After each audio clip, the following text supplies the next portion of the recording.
एक भी कल कारखाना अररिया में नहीं है। बेरोजगारी की वजह बहुत बड़ी गरीबी की जिम्मेदार सरकार और सरकार के मुलाजिम हैं। एक इलाके में 4 दिन 5 दिन 10 दिन बाढ़ का पानी रहता है, लोग सड़कों पे रहते हैं, उनको एक तिरपाल और 2 मोमबत्ती, एक माचिस, आधा किलो चूड़ा और एक गुड़ का टुकड़ा, क्या यही उनकी जिंदगी है?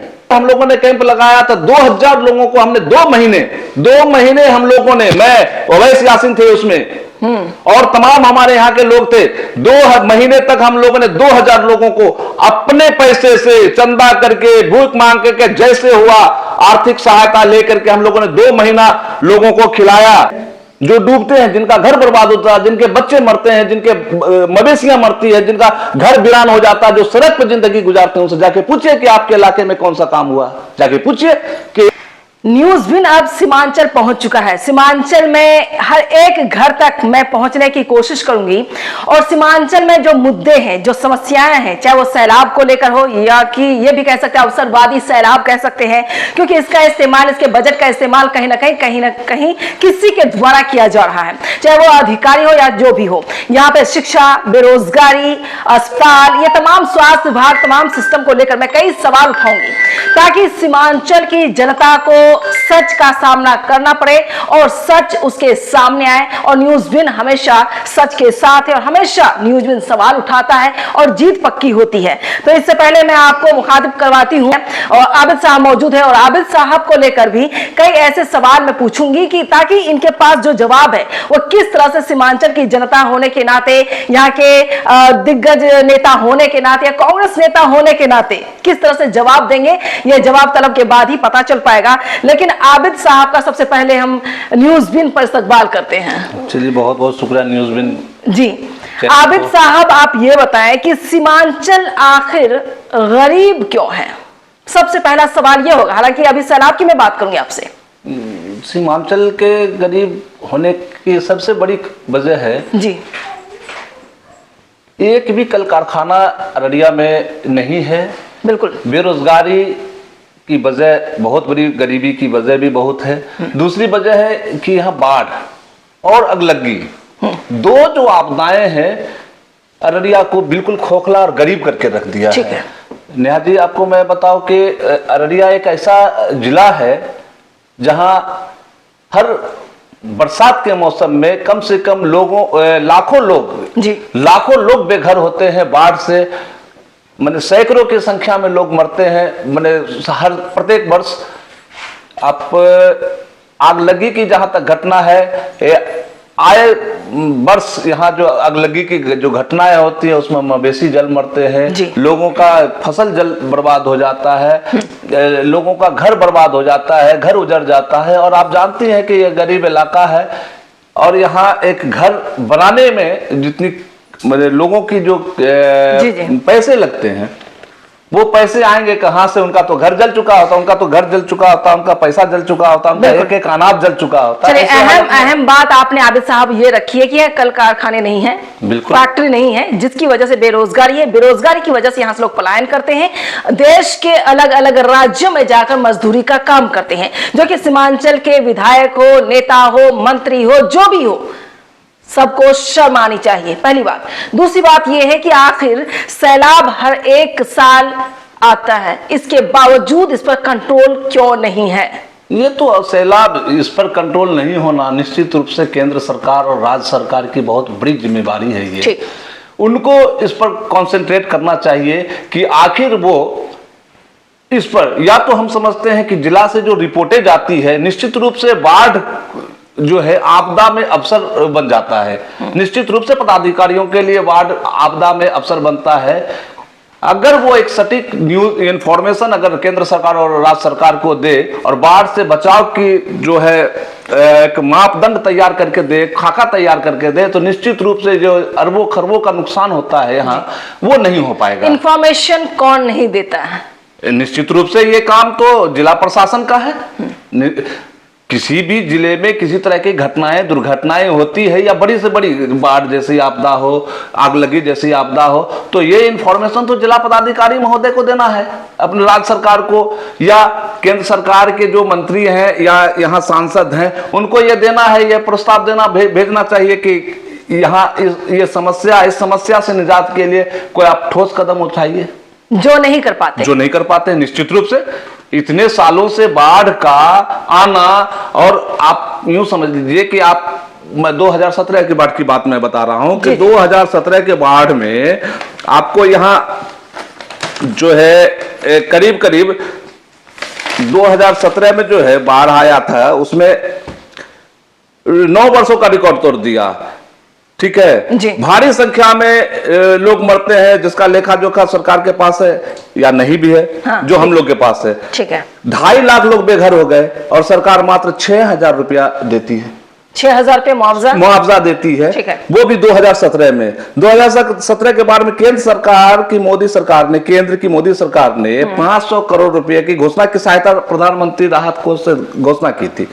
उस कोष से उसमें न प्रत्येक मृतक को 2-2 लाख देने की बात कही। ठीक है, ये बात अब हम बिल्कुल इस बात को हम इस तह में नहीं जा पा रहे हैं कि ये जो प्रत्येक मृतक को आपदा में 4 लाख रुपया राज्य सरकार देती है, हाँ। क्या उसी 4 लाख में केंद्र सरकार की 2 लाख रुपया शामिल है अथवा सिर्फ राज्य सरकार की 4 लाख रुपए है? अगर 4 लाख राज्य सरकार के द्वारा दिया जाता, फिर वो जो केंद्र की सरकार ने जो प्रत्येक मृतक के परिजन को 2 लाख रुपया मुआवजा की बात की, तो फिर वो कहां गया?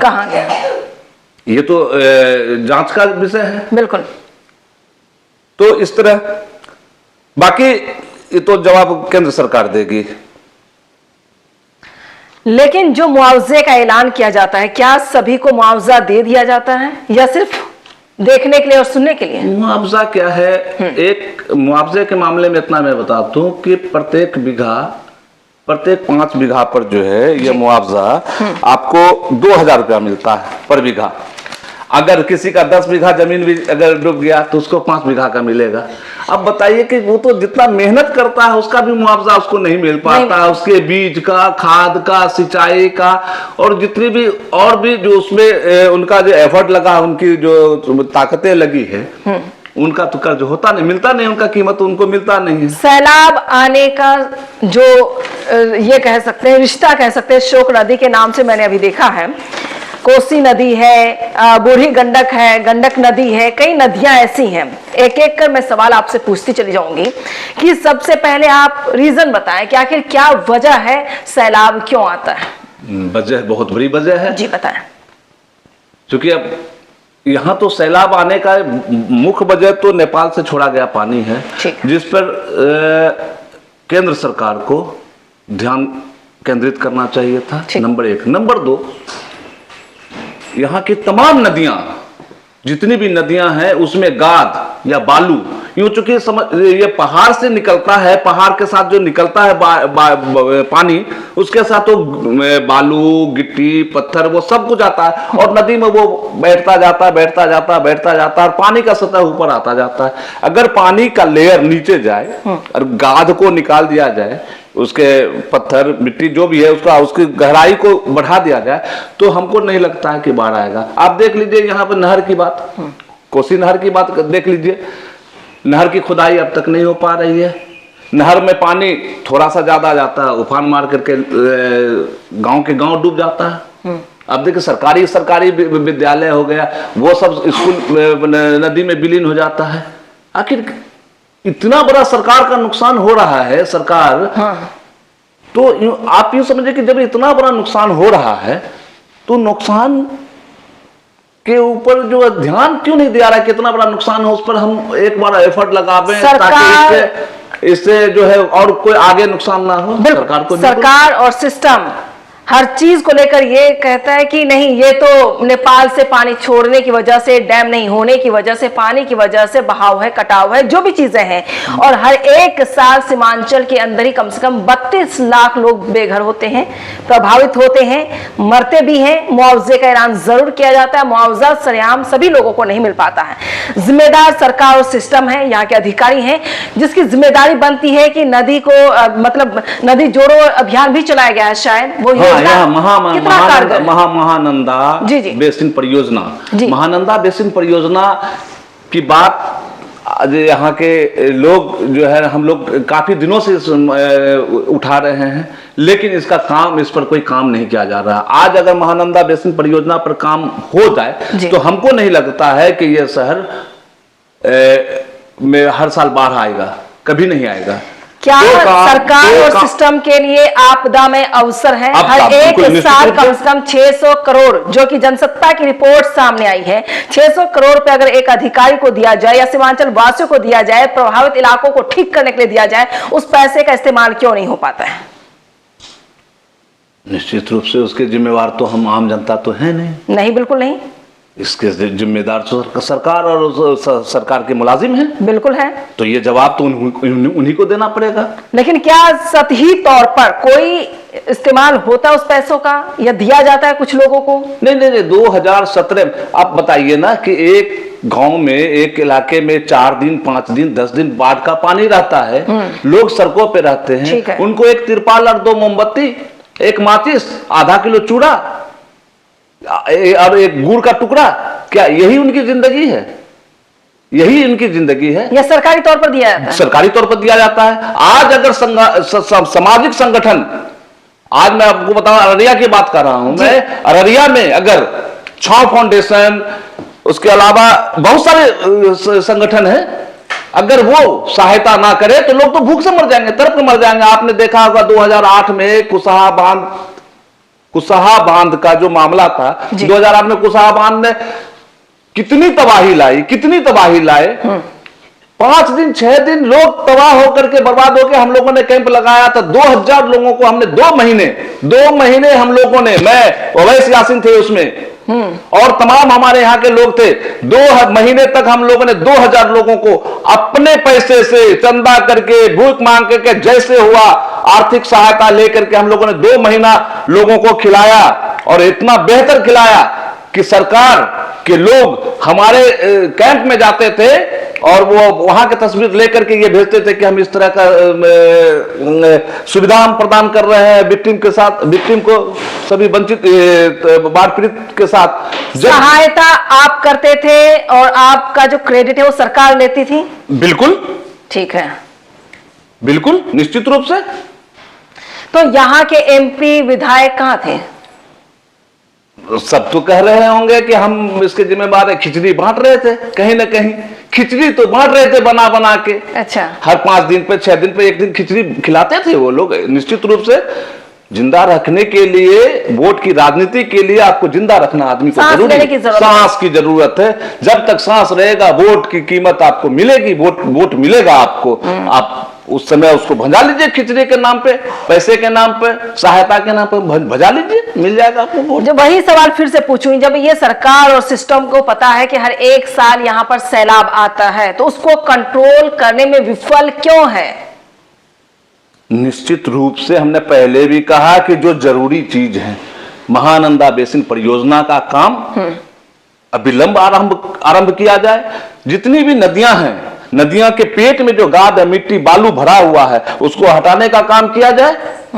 जब पानी के सतह नीचे जाएगा, आप देख लीजिए, आप यहां पे पानी डाल दीजिए, देखिए चारों तरफ बिखर जाएगा। आप यहीं पे गमला डाल दीजिए, गमले में पानी डालिए, कहीं नहीं बिखरेगा। तो जो पानी, नदी का धार है, जो मोड़ है, जो दोनों तरफ बांध बांधिए, अब पानी का जो रास्ता है उसको दीजिए, निश्चित रूप से आपको पानी कभी बाढ़ नहीं आएगा। एक दूसरी बात, उस पानी की क्या औकात है?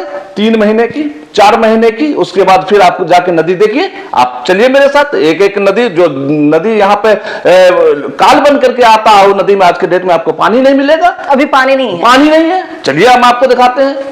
तो नदी जोड़ो जो अभियान योजना शुरू किया है वो कामयाब क्यों नहीं हो पा रहा? कहाँ शुरू किया है? पेपर तक तो बातें आई पेपर हैं। में तो बहुत कुछ शुरू हुआ।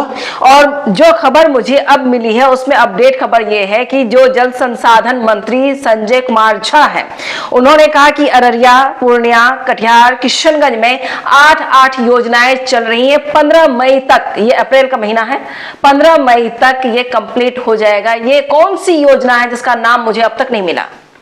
हमको भी नहीं पता, हमको भी नहीं पता है। आप शायद आप अररिया की जनता को पूछिए, जो बाढ़ के इलाके में रहते हैं, जो डूबते हैं, जिनका घर बर्बाद होता है, जिनके बच्चे मरते हैं, जिनके मवेशियां मरती है, जिनका घर वीरान हो जाता है, जो सड़क पर जिंदगी गुजारते हैं, उनसे जाके पूछिए कि आपके इलाके में कौन सा काम हुआ। जाके पूछिए कि आपके बाढ़ के सुरक्षा के लिए, आप बाढ़ ना आवे इसकी सुरक्षा के लिए सरकार के द्वारा कौन सा काम हुआ। अगर वो बता दे तो निश्चित रूप से हम मानेंगे कि इतना बड़ा सरकार कदम उठाई है, इतनी बड़ी कदम उठाई है और इतना बड़ा वो प्रोग्राम सरकार का है और हम इससे अनभिज्ञ हैं, अनजान हैं।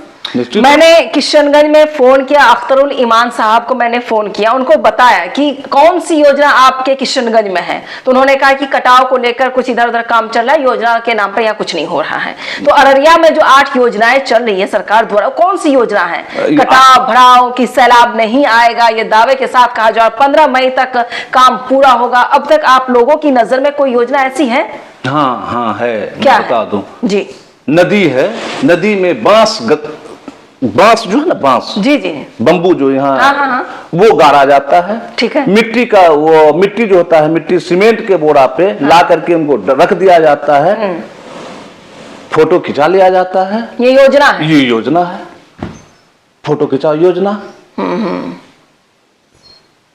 ये फोटो खिंचाओ योजना सरकार चलाती है। बिल्कुल। तो नीतीश सरकार जो है वो दावे के साथ कहती आमजन की सरकार है, सीमांचल वासियों के दिल में बसते हैं, तो ऐसे दिल में बसते हो? सीमांचल वालों के दिल में बसते हैं, निश्चित रूप से दिल में बसते हैं, लेकिन सीमांचल वासियों की जो जरूरतें हैं वो पूरा नहीं कर पाते हैं। अगर वो पूरा कर दें तो निश्चित रूप से आज अररिया लोकसभा क्षेत्र के अंतर्गत 6 विधानसभा है। 6 विधानसभा में आज फॉरबिसगंज, नरपतगंज भारतीय जनता पार्टी के हाथ में कभी नहीं जा सकती, लोकसभा कभी नहीं जा सकती है। निश्चित रूप से नीतीश जी का रहम है, इसमें कहीं कोई संदेह नहीं है, लेकिन जिस रहम की जरूरत है वो रहम नहीं है। हमने आपको कहा जिंदा रखने के लिए वो रहम है, उनको स्वस्थ रखने का रहम नहीं है। सरकार कभी नहीं चाहती है कि यहाँ के लोग, यहाँ की जनता, सीमांचल वासी खुश रहे, रोजगार मिले, आबाद रहे, उनके पास अपना घर हो, मकान हो, कुछ नहीं। यानी आपदा में अवसर का इस्तेमाल सरकार करती है। निश्चित रूप से आपदा में अवसर की बात तो मैं बार बार कर रहा हूं कि आपदा में अवसर है। लेकिन यहाँ मामला ये है कि जो ठोस योजनाएं यहाँ के लोगों को के लिए बननी चाहिए, कल कारखाने, बाढ़ से समस्या से निजात के लिए, नहर में सिंचाई के लिए। अभी नहर में पानी नहीं है, पानी नहीं है जी। आप देखिएगा कि नहर में पानी, नदी में पानी नहीं मिलेगा, लेकिन यही 3 महीना के बाद देखिएगा कि पूरा अररिया डूबा हुआ है। 2017 के बाढ़ के बाद एक भी परिवार को 6,000 की सहायता राशि नहीं मिली है। क्या एक बाढ़ जैसे समय में जहां पर लोगों का लाखों का नुकसान हो जाता है, क्या आपको लगता है कि 6,000 रुपया उसके लाखों के नुकसान का भरपाई कर पाता है? आधा किलो चूड़ा क्या उसकी भरपाई कर पाता है? 5 दिन का खिचड़ी बना के किनारे उसकी जिंदगी को भरपाई कर सकता है? आपको लगता है? अगर आपको लगता है तो निश्चित रूप से हम इस सरकार को जिंदाबाद कहेंगे, निश्चित रूप से जिंदाबाद कहेंगे। अगर उसकी कीमत यही है, हमारी हम जनता की कीमत अगर यही है, तो हम निश्चित रूप से जिंदाबाद कहेंगे। एक तस्वीर काफी वायरल हुई थी सैलाब के वक्त, सुशील कुमार मोदी गाड़ी लेकर के रोड पर खड़े होते हैं। हाँ, मैं बता रहा हूँ, पूरे परिवार के साथ। बिल्कुल। वो तो पटना में, वो उस सरकार में वही थे, सरकार में तो वही थे, उस समय सरकार में वही थे, और खुद सड़क पे थे। उनको तो समझना चाहिए था कि हमने अब तक क्या है बाढ़ से निजात के लिए। सरकार में वो तो उप मुख्यमंत्री थे उस समय। देश जब से आजाद हुआ उस वक्त से अब तक बिहार को जो देखा जा सकता है, जो परिस्थितियां हैं, जो तस्वीरें बनती आई हैं 1989 से, वो तस्वीर आज भी जिंदा क्यों है? मुख्यमंत्री तो कई बदल गए। उदासीनता सरकार की, इस बिहार के प्रति केंद्र सरकार की उदासीनता निश्चित रूप से। अभी भारतीय जनता पार्टी की सरकार, मोदी जी की सरकार ने कहा था कि विशेष राज्य का दर्जा देंगे। जिस विशेष राज्य के दर्जा के आधार पर उन्होंने नीतीश कुमार से गठबंधन करके मुख्यमंत्री बनाया, क्या विशेष राज्य का दर्जा मिला? ये तो जवाब उनको देना चाहिए। अब आरजेडी में आ गए, शायद मिल जाए। ऐसा है कि हम केंद्र में सरकार किसकी है? जो केंद्र में सरकार जिसकी रहेगी वही ना विशेष राज्य का दर्जा देंगे। आरजेडी के साथ है तो आरजेडी की सरकार तो है नहीं केंद्र में,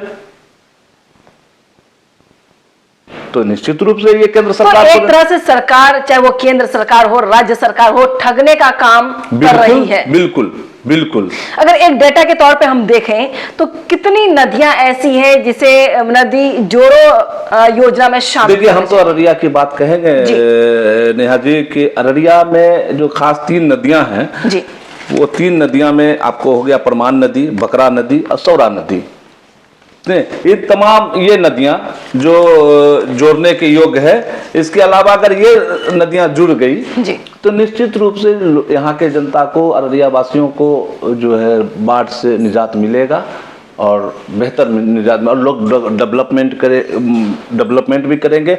और निश्चित रूप से हमें लगता है कि जब हम बाढ़ से मुक्त हो जाएंगे, कल कारखाने भी लगेंगे, हमारे बच्चे का भविष्य सड़कों पर अन्य प्रदेशों में नहीं, अपने घर अररिया में सुरक्षित रहेगा और उनका भविष्य भी निर्माण यही होगा, पढ़ेंगे भी ही। आज आप देख लीजिए ना अररिया के लोग, अभी आपने देखा होगा ये कोविड के समय में एक कई साल का बच्चा बाप को बनारस से रिक्शा चला के लाया, जो कि हाट का बच्चा। कितना साल का बच्चा था? 12 साल का बच्चा था। क्या वो बच्चा वो अगर आज यहाँ शिक्षा की व्यवस्था होती, कल कारखाना होता, आज वो उस ललक से पढ़ता कि कल हमको उस फैक्ट्री में नौकरी मिलेगा, वो लेबर का काम करने तो नहीं जाता। तो निश्चित रूप से यहाँ के बच्चे की भविष्य के साथ भी खिलवाड़ हो रहा है और उसकी जिंदगी इसी पर चल रही है कि किसी तरह हम बाहर जाके कमा लें, अगला साल तो हमारा घर तो डूबेगा ही। हाँ।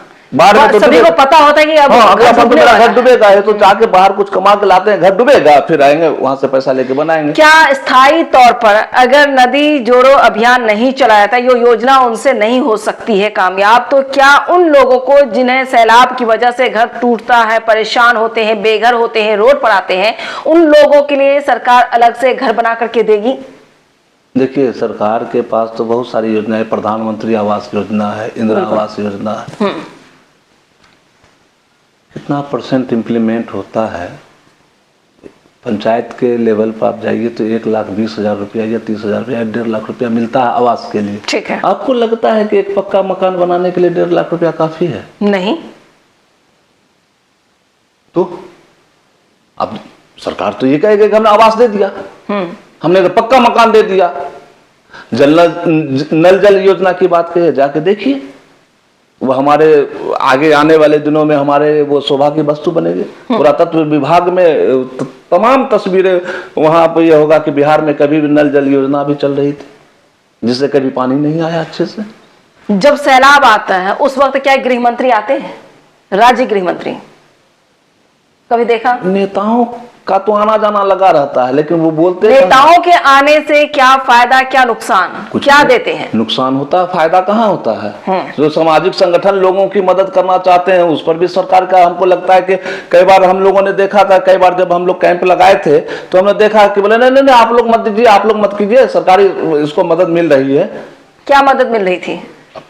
अब सरकारी, ये तो आपको जानने की जरूरत है कि आप सरकारी शिविर में जाइए। कभी भी बाढ़ जैसा आपदा आवे और लोग जब शिविर में रहे तो वहां जाके आप देखिए कि उनको क्या राहत मिल रही है। वो बदहाली में तो देखती हूँ तस्वीरों से, वीडियो के जरिए कि केला के पत्ते पर लोग बैठे हुए हैं, कहीं कुछ और बैठे हुए हैं, कहीं चौकी लगाकर पेड़ पर बैठे हुए हैं। मैंने देखी वो तस्वीरें। आसान जिंदगी जीते हैं। हाँ। वो उनकी भिखारियों की जैसी स्थिति होती है। तो क्या इन तमाम चीजों को लेकर लोगों की मौत होती है, सैलाब की वजह से, भुखमरी की वजह से मौत होती है, तो इन तमाम चीजों को लेकर सरकार पर एक्शन लेना जरूरी है?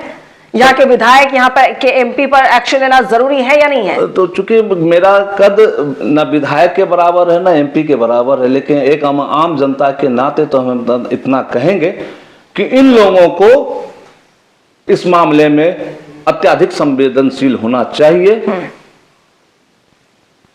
सिर्फ भाषणबाजी और तोते की तरह रटाई रटाए योजना का वो उल्लेख ना करें।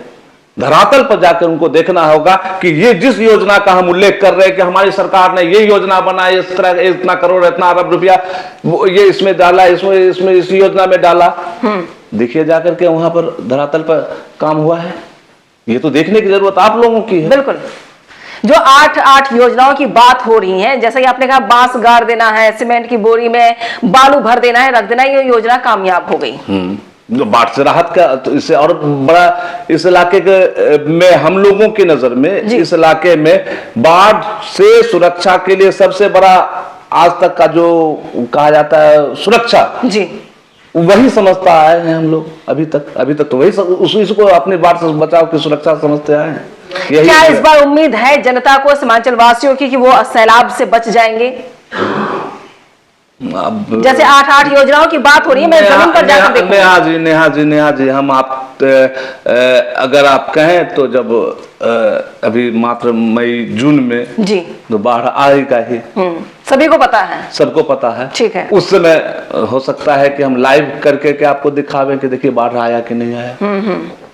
वो तो आप देख सकती हैं। ये योजनाओं का नाम सिर्फ रजिस्टर्ड कर दिया गया है। 8 योजनाएं चल रही हैं। 8 योजनाएं चल रही है तो 8 योजनाओं का को इम्प्लीमेंट करें ना। जिस योजना को आप सार्वजनिक कीजिए कि ये योजनाएं हैं और इस ढंग से काम कर रहे हैं, ताकि आम जनता, जो सामाजिक संगठन है और पार्टियां हैं, उस चीज को देखे। बिल्कुल कि देखे और उस पर वो काम करे और करवावे। अब हिम्मत तो है नहीं किसी को, पदाधिकारी कौन काम कहाँ की योजना है हमको तो पता ही नहीं, कहाँ से कौन सा योजना का काम कराया जा रहा है। अगर ये पता चल जाए तब ना हम कोई भी काम सामाजिक संगठन या और भी राजनीतिक दल उस जगह को जाकर के देखे, भाई हाँ इस योजना में इस जगह से इस जगह ये बनने की बात है, हम थोड़ा सा देखने आए। मुख्यमंत्री नीतीश कुमार या तेजस्वी यादव कभी आए अररिया? नहीं, आते तो हैं, आते हैं दौरा फोटो के लिए, निश्चित रूप से आश्वासन देने के लिए और लोगों के समस्याओं के समाधान करने हेतु आते हैं। यहाँ पर आप सभी को, यहाँ सीमांचल वासियों को पता है, यहाँ पर जितने कद्दावर नेता हैं, जो बोलते हैं, जो सवाल उठाते हैं, उनकी भी क्या जिम्मेदारी बनती है कि आज अप्रैल का महीना चल रहा है और अभी से ही सरकार को अवगत करवाया जाए, उनके कान में बात डाली जाए कि नहीं अब अलर्ट हो जाए, इस बार नहीं होना चाहिए, सैलाब नहीं आना चाहिए। नेहा जी, जो बात आप हमसे पूछ रही हैं, यही बात एक अदना सा हम एक आम जनता है, आप हमसे पूछ रहे हैं कि उनसे पूछना चाहिए। हाँ बिल्कुल। तमाम इलाके के लोगों ने वोट उनको दिया है तो उनको ये चिंता होनी चाहिए कि ये समस्याएं उत्पन्न होगी, इसके लिए हमको कौन सा कदम उठाना और किस ढंग से एक्शन लेना है। आपको पता है पर्याप्त नाव नहीं होता है बाढ़ के समय में, काफी लोग डूब के मर जाते हैं। 495 मौतें हुई थी, जिसमें अकेला 95 अररिया में हुआ था। सीमांचल के अंदर ऐसे कौन से इलाके हैं जहां सबसे ज्यादा सैलाब आता और तबाही मचती है? जी, ये अररिया का ये जो प्रखंड का पूर्वी इलाका पूरा, ठीक, कुर्सा काटा का, जो कि हाट का समझ लीजिए कि पूरा का पूरा इलाका, प्रखंड की बात हम कर, जी जी, ये पूरा का पूरा इलाका प्रभावित होता है। वहाँ सबसे ज़्यादा प्रभावित किसान का फसल बर्बाद होता है, घर बर्बाद होता है, मवेशी बर्बाद होता है। ये तो बर्बादी का यूँ समझिए कि उसके पास आप उनके बने हैबिचुएटेड हो गए हैं बर्बादी का, और उम्मीद और आशाएं उनकी कभी, जनता को पता है कि जून के महीने में मौत आने वाली है। हाँ, बर्बादी आने वाली है, बिल्कुल बिल्कुल, मेरी बर्बादी आने वाली है। घर बेघर होना है हमको, बिना मवेशी के होना है, किसान से भिखारी बनना है। मिजाज बनी हुई है लोगों की, फिर मेहनत करते हैं, फिर दिल्ली जाएंगे, मुंबई जाएंगे, बेंगलोर जाएंगे, वहां से कमा के आएंगे, फिर अपने मेहनत करेंगे, फिर उनको डुबा देना है, फिर जाएंगे। यही जिंदगी है उनकी। और जो करोड़ रुपए का पैकेज आएगा वो किसी और के पास जाना है, ये तो पता नहीं, ये तो प्रशासन को बताना पड़ेगा कि कहाँ जाएगा पैकेज। ये पैकेज की जिम्मेवारी प्रशासन की है। प्रशासन बताएंगे कि कहाँ जाना है, कहाँ नहीं जाना, कहाँ खर्च किए, कहाँ नहीं किए, ये तो प्रशासन बताएंगे। ठीक है, फिर से मैं लास्ट सवाल करूंगी आपसे, क्या मैसेज देना चाहिए मुख्यमंत्री को अलर्ट करने के लिए ताकि आंखें खुल जाएं और नींद भी उड़ जाए? माननीय मुख्यमंत्री से मेरा करबद्ध निवेदन है और माननीय भारत के प्रधानमंत्री से करबद्ध निवेदन है कि सीमांचल की जनता आपसे अपनी जिंदगी और अपनी खुशियों की भीख मांगता है। कृपया उसे इस भीख दे दें, भीख के तौर पे ही दे दें। आप 6,000 रुपया ना दें, 2,000 रुपया ना दें, हमारे किसान का जिंदगी बचाने के लिए आप गाद जो नदी में है उसको निकालें, और जो है महानंदा परियोजना, बेसिन परियोजना जो है उसको आप इंप्लीमेंट कर दें। निश्चित रूप से हम ना अन्य प्रदेश जाएंगे, अपने राज्य के साथ साथ अपने इलाके, अपने सीमांचल को डेवलपमेंट, तरक्की के रास्ते पर ले जाएंगे। यह आपसे मेरा वादा है और इस सीमांचल के लोगों का वादा है। जी, बहुत शुक्रिया आबिद सर, जिस तरीके से आपने पूरी बात अपनी रखी है। लेकिन यहाँ पर जो आपके बातों में साफ नजर आ रहा है, साफ नजर ये आया मुझे कि अब तक सरकार सोई भी है। सरकार के पास जो सिस्टम है वो काफी कमजोर है, अपंग है, जो भी आप कहें, लेकिन जनता को ये नॉलेज में है, ये बात पता है कि हर एक साल मौत आनी है, बेघर होना है, रोड पर जाना है, खिचड़ी खानी है, 5 दिन के लिए किसी तरह से जिंदा रहना है, क्योंकि हुकूमत जो है वाकई जुल्म जरूर कर रही है और जनता को जागरूक होने की भी जरूरत है। जिस तरीके से सीमांचल वासी बर्बाद और तबाह होते हैं बाढ़ और पानी की वजह से, उसको बचाने की जिम्मेदारी यहाँ के एमपी, यहाँ के विधायक, यहाँ के अधिकारी से लेकर सिस्टम तक होता है। लेकिन वो जिम्मेदारी किस तरह से निभाई जाती है ये आपकी आंखों के सामने है। ये अप्रैल का महीना है, मैं बार बार याद करा रही हूं, ताकि आने वाले वक्त में फिर से वो सैलाब, वो पानी, वो तबाही, वो चैनल सभी एक साथ आने वाले हैं। इसलिए मैं खुद न्यूज़ विन के जरिए सरकार की चिंता को बढ़ाना चाहती हूं और सरकार को सोचने मंथन करने की जरूरत है कि सीमांचल वासियों के साथ जो कुछ आप व्यवहार कर रहे हैं, जिस तरीके से जो नीति आप अपना रहे हैं, जानकर कि ये सैलाब आने वाला इलाका है, इसके बावजूद आप क्या कर रहे हैं? आपके पास जवाब होना चाहिए कि आपके पास जो योजनाएं चल रही हैं वो वाकई कामयाब है या फिर सिर्फ आपदा में अवसर का इस्तेमाल करते हैं। करोड़ों रुपए आपके खाते में आते हैं, उसका इस्तेमाल कहीं नहीं, और न जाने किस अधिकारी के जेब में ये सारी चीजें जाती है, कहना मुश्किल है। लेकिन फिर से याद दिलाऊंगी, नीतीश कुमार को एक बार आने की जरूरत है, उन्हें एक्टिव होने की जरूरत है और सिस्टम को मजबूत करने की जरूरत है। और नदी में जिस तरीके से लाशें बहती है उस पर भी कहीं ना कहीं रोक लगाने की जरूरत है। अभी मौका है, क्योंकि फिर से वो सैलाब आना ही है।